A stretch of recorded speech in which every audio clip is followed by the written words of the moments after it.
present in over 100 experiences covering 20 genres. Virtual Presence Productions.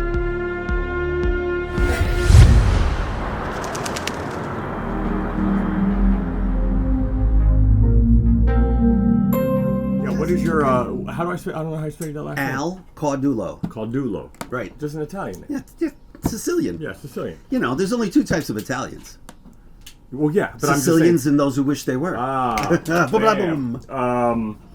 Virtual Presence Podcast. Once again, as Cheers. you know, we do a monthly podcast talking about VR180, the state of VR180, and obviously more specifically the stuff that Virtual Presence is involved in.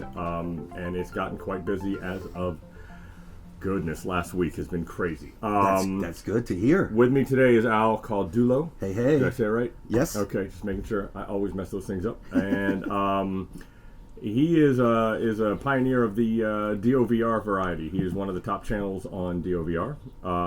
And I have. It's hard to miss him when I first got involved a few years ago. But here's an interesting thing. Yeah. Do you remember some of our first interactions? It would have to be on Facebook, I would imagine. They weren't exactly pleasant. And well, there's one reason I bring it up. Go ahead, remind me, because I'm not afraid to say anything. Well, not at all, not at all. And I did not think you'd be sitting here one day. I bring it up for one reason only. Did you bring the stun gun? Right. There was an interaction that was so aggressive. I wrote to other people like, "Who the fuck is this guy? Why is he?" What? And I have some very strong beliefs. We have since obviously made up. He wanted to be on the podcast, but I admit, if I didn't mention that, everybody watching this would be like, "Bitch, you were complaining about him 2 years ago. What the hell changed?" What was it about? I don't even remember now. No, but it was something like, "Well, I have an Emmy, so I know what I'm doing." And I'm like, I have a Guinness Book of World Records plaque. It doesn't fucking have anything to do with anything we're doing. Well, the Emmy does. It doesn't, though. Jesus Christ, dude, we're all just trying to get along. That's true. Because the other thing that happens, I might have had a cranky day that day. Because the other thing that happens when you say that, then I watch your stuff and I'm like, well, he could have done that different. And then it becomes like, all right, here we let's go. get sparring here. And that was never my intention, because I did not. I've already been in a community that I immediately became banished from, in a sense, because the DeLorean community is very pristine, and then I turned it into the Back to the Future. Okay. Right. So I'm already. Like, they hate me. Really? And it was like, how dare you do that to the lovely DeLorean? And then I took the engine out and drag raced it to get a speed record in a movie called Fastest DeLorean. Oh my God! I took the pristine motor. I remember and that. Put the Corvette in. It's like, so everybody hates me, and so then I come into this community, and one of the first things I say is, God, 360 video is awful. I love the people that are the pioneers of that, but in general, the bandwidth reduction and the resolution reduction and well-produced VR180, to me, that's where the future is. I think 360 it's great on your phone. It's awful in a headset. Yep. And you just waste all this stuff. It depends on. If you're in a swivel chair, sure. Yes. But you can't. We're trying to break something into the mainstream. Right. It's already hard enough to get people in a headset. Yes. Now we're going to tell you have to be on a swivel chair. But the minute you get them in the headset, you got them. Not for 360. Because it's almost always blurry and fucking, it's half the resolution of VR180. You haven't seen my flying videos. Dude, you can fake that. You could, again, I still think if I'm in a comfortable chair with my coffee, right? Yeah. I would like to be entertained. Oh, believe me. That's what I want to see. I like this. I don't like this. I Yeah. don't see any reason to do that. When I'm in a movie theater, if I'm watching a good movie, True. I'm never looking at the projectionist. And ever. let's face it, we have had this ingrained into us since we were babies. You know, from the very first time we were put in the high chair or sat on the floor in front of the TV set, we have been trained to look straight ahead for our entertainment. This is a good argument. Okay, keep going, keep going. So, I believe that VR 180 is a superior format. First of all, just from a technical perspective, because you're kind of, it's similar to the old film days where you used to sandwich negatives together to create more density. Yeah. Okay, so it's a similar type of effect. Right. And with 360, you're just just splitting that resolution down to garbage a lot of times. Yeah, that's the biggest thing. And I did a whole video called 360 Videos Awful. Here's the thing. I love Thomas Hayden. There's these really great pioneers that have done amazing 360 stuff. And I know they're still holding on. Yeah. And like, I just want to hug the guy. I agree to disagree, please. I respect what you did. However, I'm in these meetings with billion-dollar companies that got fucking devastated by 360. Yeah. Meaning they put millions into Yeah. it, expecting audience retention, Right. and it isn't there. Right. They don't come back. Right. NFL famously did a thing with Tom Brady. And it's cool on your phone, kind of, because you can choose what to look at or whatever, but in a headset, it looks so bad that you're like, I just want to watch it on a regular TV. VR180 with this camera in particular was the first time I went, well, hang on a second. Yes. Well, this is preferable to me. The K1 Pro. I've got the modified lenses. I've got the K2 Pro lenses on the K1 Pro. Right. I would agree with you 100% on 360. Back in July, while fighting off COVID, we all did. Back in July? You mean like a year ago? A year ago, July. Yes. Yeah, we're almost June now. Yeah. So a year ago, mid July, we did something that even now nobody else has done. We did 5 360 cameras live stream. Oh, cool. And that was for the Manchester United versus Liverpool match in Bangkok.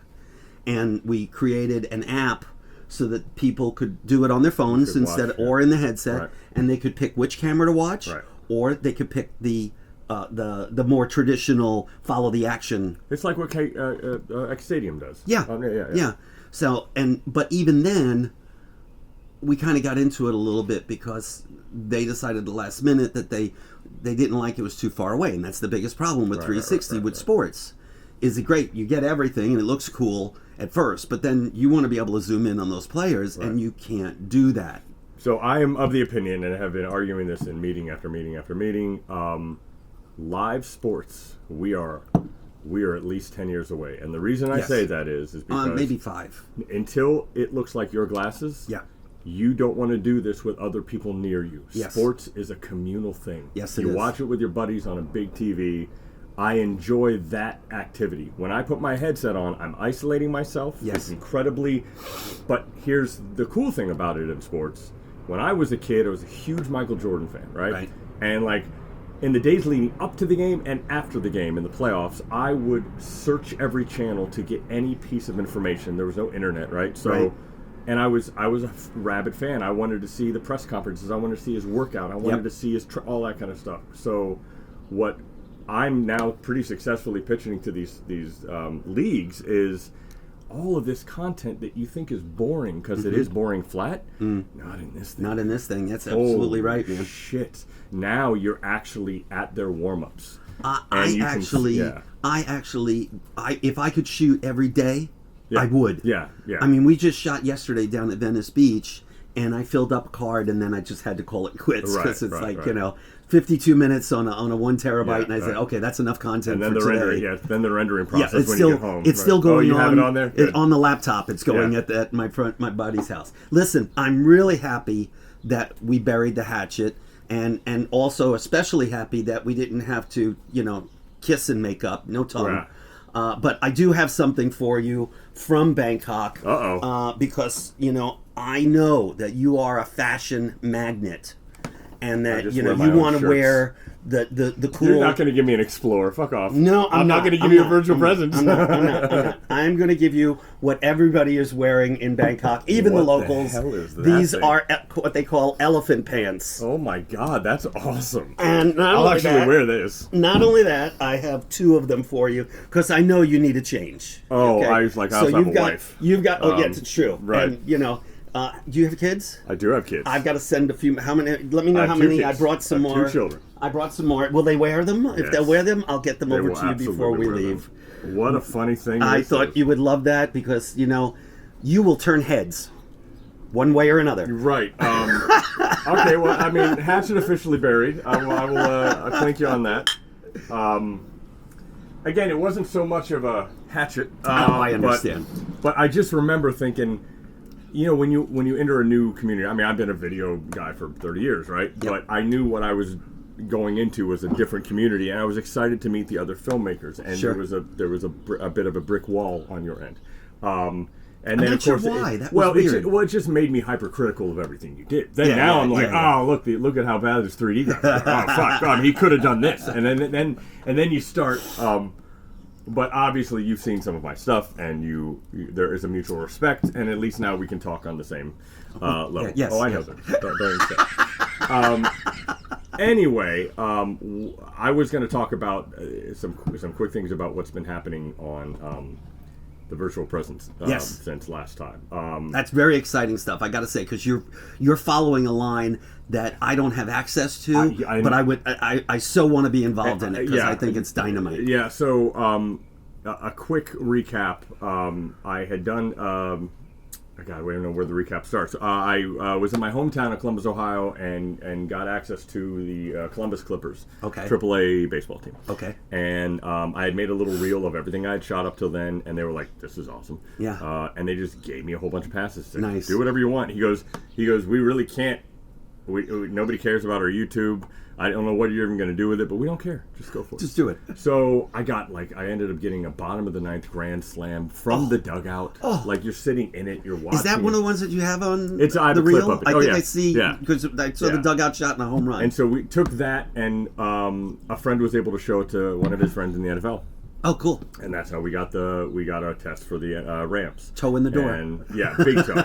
So we shot that for them, and then it ended up getting greenlit a Super Bowl shoot. They want to do an episodic thing every week. They want to put out a 30-minute thing. Nice. And then NFL media got bought by Disney and ESPN. Yes. And that merger still, as of today, has still not gone through. And so it's like, but so once that all went and nixed everything, I just started hitting every contact I had. Yeah. And I eventually got to a guy did a DeLorean gig with Lakers TV, and he knew a guy at Bally Sports. And the next thing you know, I'm pitching to Bally Sports. It's the regional sports for every market, pretty much. Right, you know, right. And that was going, and we were trying to show the digital team and so on and so forth. And I finally said, listen, the NBA and the NHL seasons are ending. The best pitch is to have all four sports. And they're like, okay. And they gave me the passes. And so I was able to shoot all the NBA, all the NHL, and I put together this 4-sport presentation. And even the guy at Bally that's trying to help me had a hard time getting the people in New York to put a headset on. Really? They were like, well, and so he goes, I got an idea. And he goes, we're going to triangulate this so they don't have a choice. And I was like, what do you mean? He goes, he just opens his Rolodex, basically. Mm-hmm. And we hit up every team, like the whole sales team for Bally. Right. So they bitch at the people in New York. The LA Kings. Right. So they bitch. The LA Clippers. Right. LA Dodgers. Ooh. We go to Spectrum. And he's just setting up these meetings, and we're putting people in headsets, and every reaction is like, holy shit, this is not what it used to be. It's what I call the oh shit moment. Right. And it's funny, the guy at the LA Kings, it was just last week, I've never seen this. Right? I keep having all these nevers, right?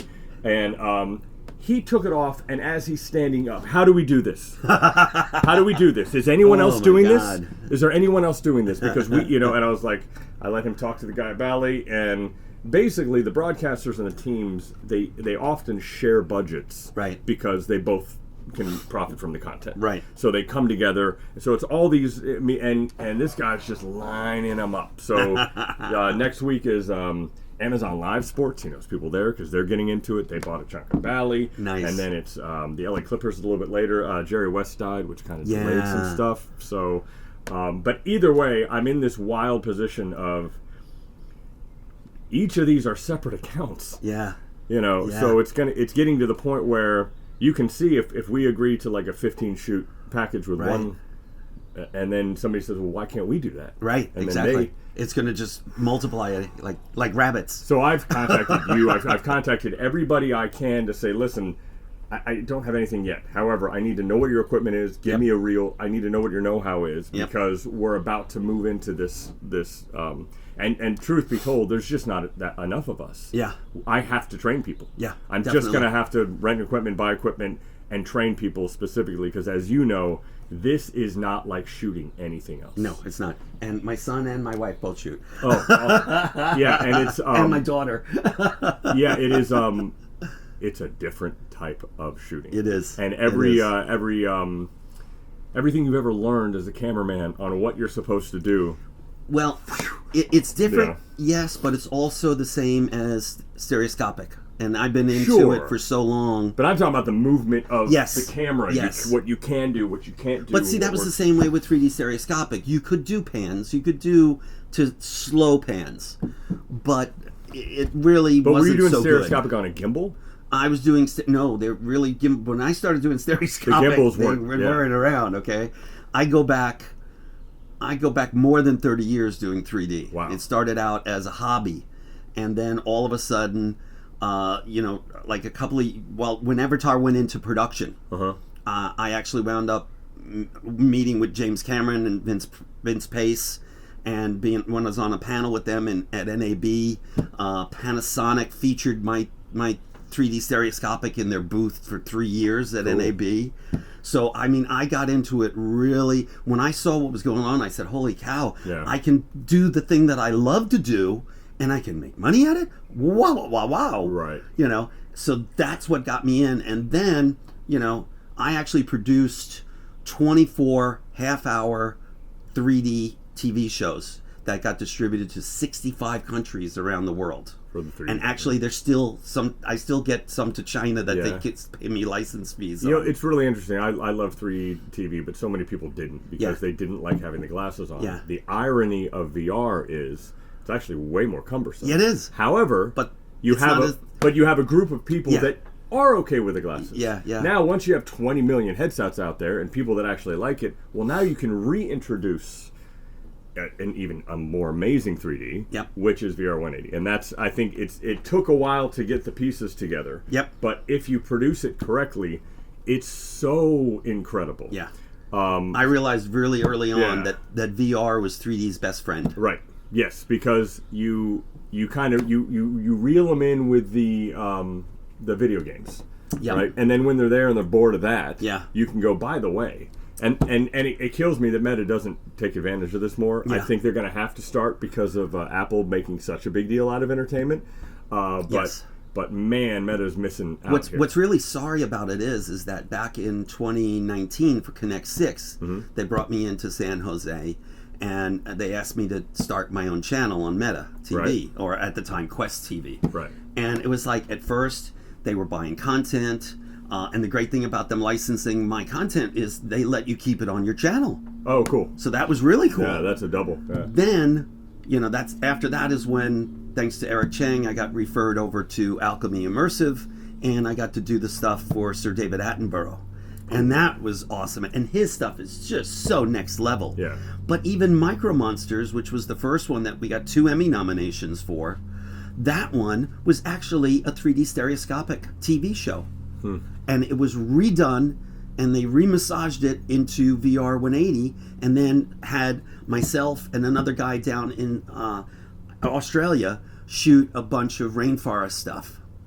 And it just blew everybody away. Right. It just blew that was the first, I don't know if you realize or not, but that was the first 8K content on the Quest 2. Oh, no shit. That was like their debut piece. And then he's gone on to do more. I also worked on Kingdom of Plants, basically with some of the same footage they went ahead and reused, but they didn't pay me extra. Yeah. But that's the kind of guy, you get to do something for David Attenborough, it's like, that's a bucket list. Right. You'd almost pay him to do it, Of course. Yeah, I feel the same way about half the stuff I've done I was in the locker room with Michael Jordan. Yeah. That's why I'm going to tell my grandkids about that. Yeah, right? That's a crazy little feather in the cap. But yeah, so now with the sports thing, it's funny, it was never my goal to do sports. Right. My goal was to just go where it takes me. And because I do a video blog, that I've done for 25 years now. I just kind of documented my life. Right. And it ended up, I just hit all these different genres. Like, where does this work? And it's like, holy shit, if you do it right, it works everywhere. Yes. There's not one genre. Yes, when it first started, everybody kept saying, oh no, you can only do VR only if it won't work in any other medium. And I'm like, what are you smoking? Yeah. Because that's the most wrong thing to say or think. All you have to do is block it differently, right? You and understand the balancing the depths and the layers and creating all that. And it's like, I cut my teeth doing those 24 half-hour TV shows, right? And so I understand also that we need to move as quickly as we can. We need to move away from the pretty pictures, and get into narrative, and that's what I've been doing. I've been doing travel shows. I saw your Big Buddha thing. Big Buddha thing, where I took a whole bunch of stuff that I'd already shot. Then Will and I went there and shot more. And I thought it was a really, I did that twist where it's like, at the beginning, it's like set up like an Indiana Jones adventure. And actually, it's just a travel show. But it works. And we got great reviews on it, and we got great views on it. So I was just happy as a pig in slop, as they say down south. But that's where we got to get to. We got to get to narrative storytelling again in VR 180. But I also think and sports. I do think sports is a perfect mix. Well, it's where's the rabid fan base? And the first is porn, the second is sports. And I think that's the order that it's going to go in to start with, because you have to get a fan base that'll put up with the cumbersomeness of putting that headset on. That's the biggest problem we're having. Like, all these meetings go so good, and the people get out of them, and then they're like, okay, I'll talk to my boss and we'll go. And then weeks pass, and I'm like, what's the issue? And they're like, well, my boss doesn't know if he can. He's like, can you email it to me? Like, no, you can't email it. And there all these roadblocks happen. And it's just, so it's funny. Every single time I get another gig or another a meeting, it's exciting, because I know I'm going to blow 10 people away. But then on the drive home, it's like, you're not sure if you got there. Well, did I just waste an hour of my life? Well, but it's not even that. Now I have to hope those 10 people will spread it back. Explain it in a way. And you have time. I'm like, I'll leave a headset. No, because we don't know how to work it. I'm like, I'll give it to you. I'll fly to you. I just want you to see it. We're finally making headway. The fact that I have a reel with all 4 major sports, that's really helpful, because it adds credibility to what I'm saying. And what really helped with the Bally guy was I showed him the NFL thing, but he didn't know if I was full of shit. I just showed it to him. He's like, okay, here, do it in the NBA, do it in the NHL. And then I did, and he's like, oh shit, the guy wasn't full of it. I really watched this one really dude works. with a gimbal. And that's the other thing. Of course, Apple is over-engineering to a point of insanity, right? Their shoots, while amazing, like their immersive videos are great. They're spending $500,000 on these shoots. They are putting up, my God, their rigs are so insane. And so overproduced that half the time when I go in there, I'm saying, listen, this is why it's unnecessary. I'm a guy with a gimbal that knows what he's doing. I can get you 7 pieces of content out of one shoot. Okay? And you don't have to get like logistical okays from the arena. You don't, because they get at the one you have to make these huge towers, and they got to take up all this space, and nobody else can get in. Half the reason my stuff worked was because I could get out of the way. Around. Right? Like I had a hockey shot right up against the glass. And I can't use a tripod. You know why? Because at the end of whenever they blow the whistle, the whole fucking door opens up. And you got to run back. You got to get the hell out of the way. You got to let them come in, script the ice. It comes back in, and it's such a mobile experience. And even a monopod, you can't even. You can't take up any room. You have to be as movable as much of a one-person thing as you can. Absolutely. I ran into the same thing back with 3D stereoscopic. I would go to corporations, and I got to and they would be like, "Can't you just send us the video?" And I'm like, "No." So I would show up with a 42 or a 50-inch 3D TV, carry it into the building, and set it up, because you know what? What I learned I used to do conventions, okay? What I did at NAB, I did for 25 years straight, okay? What I learned is control the narrative, control that presentation. The minute you let go of any control, it can fall on its face. Well, I will say this is one thing that is nice about VR180 or putting something on DOVR or Meditate or whatever. You do know what they're going to see is exactly what you intended for them to see. Yes. It's the only time, as a filmmaker or anything, you don't have to worry about if they're watching it on their phone. Right. You don't have to worry about if their TV isn't calibrated properly. Right. They're already in the headset. They Yep. just hit it. And the only thing you got to worry about is their internet connection, and hopefully that they can cache it ahead of time. Exactly. That has been, you just breathe a sigh of relief. So like all the guy at Bally or whatever, they've all bought their own headsets. So now I can That's put cool. something up, let them see it, let them exactly. take notes on it. That was the biggest problem with the NFL. The NFL wanted to give me notes on the reel, but they wanted to see it on their phone. And I said, well, you can, but you you lose the impact. But it's not even the impact. Editing in VR180 is slower. Yes. It has to be slower. Yes. You're going to make everybody sick otherwise. Yeah, you got to let it. You have to let it breathe. See, again, that's the same thing with 3D stereoscopic. Yeah. So everything that I learned, everything I cut my teeth on doing 3D stereoscopic, instantly translated into VR180. I think it's even slower because you have to give them time to do this. So Yeah. there's just a like. But there's also a little, there's a little game you play as an editor, and that is you don't let it sit too long because you want them to watch it a second time. Sure, that's true. Yeah, You gotta double. Yeah, you gotta get it. You gotta massage Well- it just to the right length to where they feel like, wait, I want to go back and see that again. Like I shot yesterday with the guys doing the hip hop down on Venice Beach. They let me shoot. They were happy to have me there. In fact, I got tagged as being, hey, you got VIP access. You can go anywhere you want. So for the big finale where this guy jumps over like eight guys bent over and 3 kids, and I'm like, can I get up really close? Yeah, man, go for it. And it's like, I'm shooting 60. It's going to be glorious as that guy goes to jump, and I cut to super slow motion, and then land and fade out. It's just freaking awesome. Yeah, there's a lot. Yeah, speaking of the super slow mo, my goodness, has AI helped out? Oh yes. Wow. If you're starting at 60, oh my God, you can do amazing stuff. Yeah. 30, it gets a little more wonky. Yeah. But man, I've thrown some 60 frames per second stuff into Topaz, and what came out, I was just like, this is magic. Yes. It's literal magic. And really, Topaz is your best friend because when you're putting something an inch away from somebody's eyes, you got to make that sharpness so tight. Well, that's also why I've explained the 360 thing. Yes. It's like you're literally losing half your resolution behind you. Yep. And I get it. If you were walking, of course, when I'm playing a game, of course I wouldn't. Right. But if you're making a video presentation where people are sitting, there's just no reason. And I'm so frustrated by, I think that's held this format back more than anything. Yeah. Because everything's called immersive. There is not one standard. Yes. So most of the people go with the older equipment. And not only that, but now a bunch of 2D shots they're calling it immersive.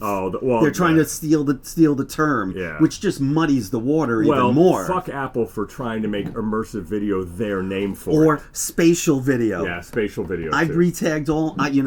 I was the one who really pushed DOVR to go ahead and let us do stereoscopic 3D on the platform as well. Oh, really? Yeah, I started putting it up. In fact, I've got stereoscopic on my Quest channel too, because I have so much of it. Right. Okay.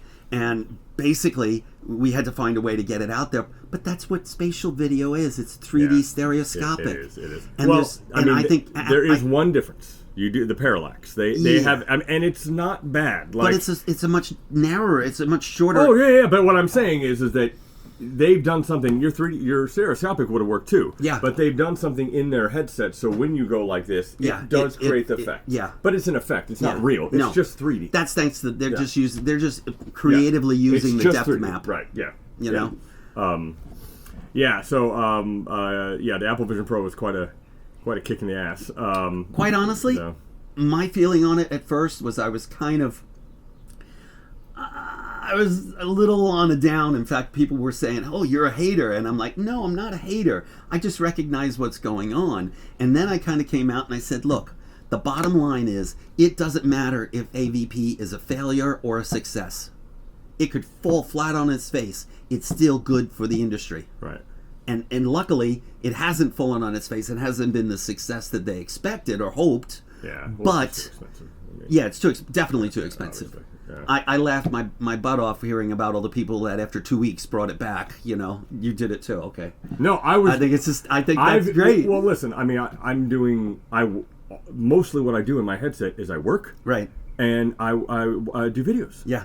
Yeah. So yeah, me too. I was so excited for AVP. Yeah, I was like, "Oh my god, this is going to change everything!" Right. And then I spent 2 weeks just trying to get my fucking files play. Yeah. And the craziest thing about the Vision Pro is the pixel smearing. Yeah. When you move your head. Yeah. And it's like, oh my god, my Quest 3 is better. Yes, it is. It's actually a better product. I hated agreeing with Zuck as much as but when he did that silly little TikTok, I was like, he's so fucking right. Yeah. He's right. It's actually a better product. It is. It is. I love my Quest 3. Yeah, it is perfect right now. I'm a little bummed about the 3S or whatever they're doing, the new one coming out. But he's got to get something. He is right in one thing. They're talking about it being like a $199 right, headset. and if that happens, that's fine. Pancake lenses. Yeah, it's a step backwards with the pancake lenses. Yeah, that's the part that makes me cry. I'm assuming they have a whole lot of leftover fucking pancake lenses, and they're trying to get rid of them. And they're also cheaper. Yeah, so, but the best thing about the 3 for me is half the time I'm doing presentations. You know how easy it is to put somebody in that headset and know they're in the sweet spot? Yeah. Oh my god, with a 2, you got to like look at them and go, I think Are you using like Showtime VR to control? Nope, I just started, give it a little things and going. I like Showtime. Showtime's great if you have a whole bunch of people in it and you're hitting. Not even that. The thing about it is that, let's face it, most people are not gamers. And most people have never used controllers before. Right, but when I do it, they never use a controller. I take the controllers away, I put the headset on, and then I play it off my playlist on Showtime. While that's cool, you can also just put a 10-second tail. A definite plug for Showtime 10-second VR, tail. You must be getting a fucking cut. No, what I'm saying is I start the file, right? Get the menus away, and I just put it on them. So you just put a piece of tape on the sensor. Why do I need anything on the sensor? Because it'll go dark. That's a little trick. Not that quick. Not that quick. I mean, the one that I work on, I do that with, but I can hand it off very quick. I mean, it's like 15 seconds. I used to do it where I just put my thumb on the sensor and then put it onto their head. Right. But if you take, it's again, what you're doing is it's a presentation. You're not trying to teach them how to do a VR headset. They never hold the controller. Right. Ever. No, that's just asking for it. Yeah. Right. Yeah. That said, I also think that the Pico 4 is a fantastic headset. Is it? You haven't seen it yet. I mean, I've seen it. I just don't have one. You don't have one. I don't have a need for one. I got 2 of them. They're awesome. Why is it as good or better or what? It's better than the Quest 2, but not quite as good as the 3. It's a more comfortable setup. You don't have to have a third-party strap. The battery is built into the back. When will and Meta it just figure slips that out? on. Oh I know. God. I don't get it. Their stock strap is why they don't have some audience reception. Yeah. Because people wear it, they're like, and they get tired of it. It's uncomfortable. It's a $30 fix. Yeah. What the fuck are they doing? They're trying to get. It almost seems like they're trying to get extra money out of the licensing people. Of better straps. Yeah. I mean, comfort is the only issue. Comfort, field of view. Yeah. Those are the only 2 things that really need to get better. People keep talking about resolution. I'm like, guys, we're there. It needs to be more comfortable, lighter, obviously, and the field of view needs to be wider. And that's about it. The faceplate on the Pico 4 is more sleek, and it gives more of an appearance of being smaller. Right. But yet it's actually the same size. Got it. So it's a really cool headset. Plus, they were the first ones that you could go ahead and plug in external hard drives and be able to play off of them. Oh, wow. Okay? Yeah. So they kept a very open architecture because they didn't know that they didn't need it. Facebook and Zuck, they're all about trying to control. Apple is even worse. Well, I was going to say, they're a lot better than Apple. Yes, they are. I can do all sorts of shit with my Quest 3 that you could never... I mean, I couldn't even get a file to fucking play on Apple. Yeah. And finally, once I did... I love the way they decided to do their side-by-side files. Like, everybody in the world does this. But then they're like, hey, I got an idea. I got to tell you, no, it's not a new idea. But I mean, what's the point? You've now gimped all the other stuff that has to get reformatted. There are 2 formats that we've done this already in 3D stereoscopic. Right. MTS and MPO. Okay. MPO for the still files did the same thing. Right. MTS did the same thing, only it made it MPEG-4 instead of HEVC. But why would they purposely?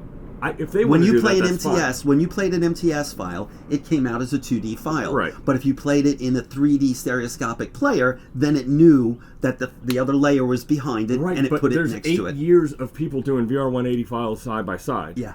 What is the point of gimping that other than to act like nobody else is doing this?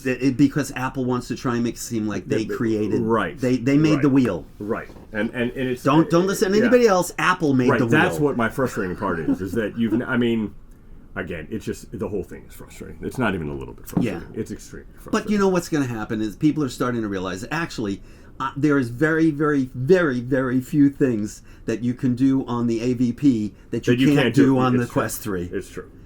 Well, and here's the funny thing. The best part about the Alpha Vision Pro is the spatial computer. Like being able to put stuff everywhere. Yeah, yeah. There's an app now for $9.99 that does the same thing on Quest. This. Not like this. Okay, I know. I played with. All right, so I played with it. I was in my kitchen and I put the timer over what I was cooking and I put the TV over here. But here's the problem: you can't save your layouts. Yes, that is. So you get this all set up, and then you want to go to your living room. You got to drag those fuckers all the way back.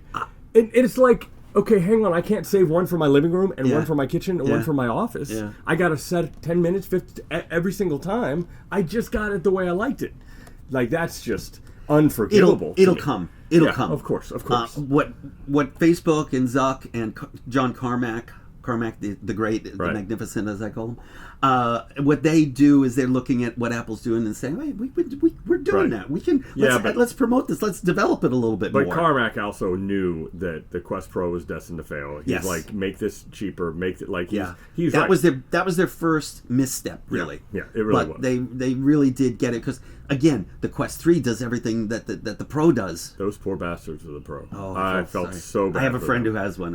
He loves it, and it's a nice. It's not a bad thing, but it was I was there with my credit card ready to go. Yeah. Right, and I just went, oh, fuck off, dude, with your $1,500 for. Come on, man. I know the Quest 3's coming this fall. Yeah, and they wouldn't send me one, so I said no, thanks. All right, we got to get your family out of the sun. Yes, they look miserable. They're melting. He's staying. My son is staying over here on the floor. My wife is over by the other area. Just so you know, they're like, oh, these guys are talking too damn much. It is 10 a.m. and it's already 85.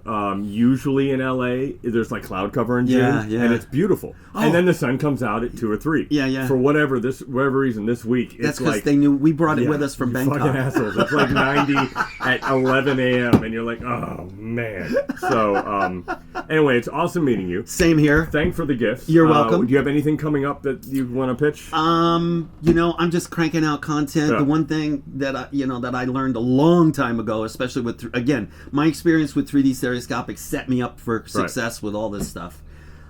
It's a content monster. How I keep my channel going, how I stay on top, you got to just keep feeding that monster. We have 2 to 3 new videos every week. Right. Now the stuff that I've got while I'm in California, tomorrow we're going to go up to Sequoia National Park and shoot some more for 3 days and also try and rest a little because yesterday just wiped my buttocks. They don't seem real happy either, so yeah. Yeah, I want to give them some time to, you know what the saying is, happy wife, happy life. Okay, well then you need to go do something with your wife. That's it, buddy. I can tell. Thank you again. Oh, and there's a lot more of these. Please check out my other VR logs and subscribe and comment. It means the world to me.